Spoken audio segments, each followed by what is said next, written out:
Good evening.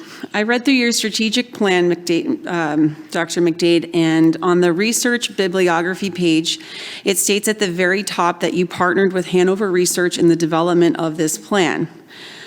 It doesn't seem like you developed anything. Looks like you bought a plan, because that's what Hanover Research sells, and then popped Prince William County Schools all through it.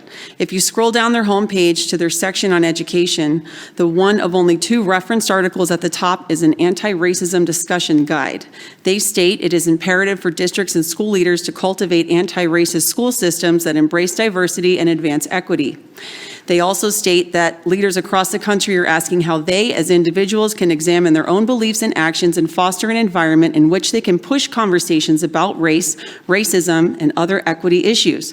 Although conversations about race pull individuals out of their comfort zones and at times lead to conflict and tension between participants, it's important to lead productive discussions about equity in your districts and schools. That's pretty shocking.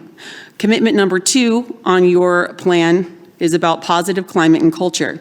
It says that, among other things, you're committing to provide social emotional learning to all students, and the curriculum will be provided by VDOE. The Virginia Department of Education states that they will cover 5 areas as defined by CASEL, which is Collaborative for Academic, Social, and Emotional Learning. Those 5 areas are self-awareness, self-management, social awareness, relationship skills, and responsible decision-making.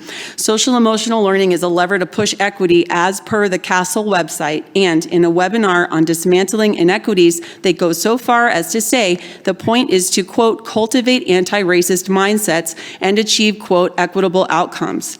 What happened to equal opportunity? Why wouldn't we want that? If you're really aiming to have students who are critical thinkers, then why would you want equitable outcomes? They all have to think one way to do that.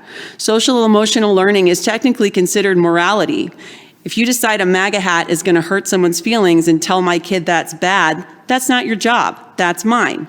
Social emotional learning was originally created as a framework to deal with children having problems at home or otherwise that a school counselor could then work with them on one-on-one.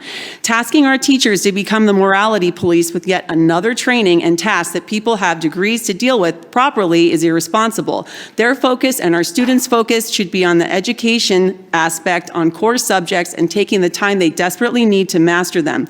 They aren't your sociology project. You owe everyone better. Implementation of your social emotional learning plan will make our children insecure. My own daughters tell me that their teachers aren't doing this quite yet, but all of their friends are already talking about its anti-racist concepts. Why should they feel bad for being white? Our children are innocent. Reinforcing their confusion by bringing this into our curriculum is abusive. We are not racist, they are not oppressors, and I'm not going away. Thank you.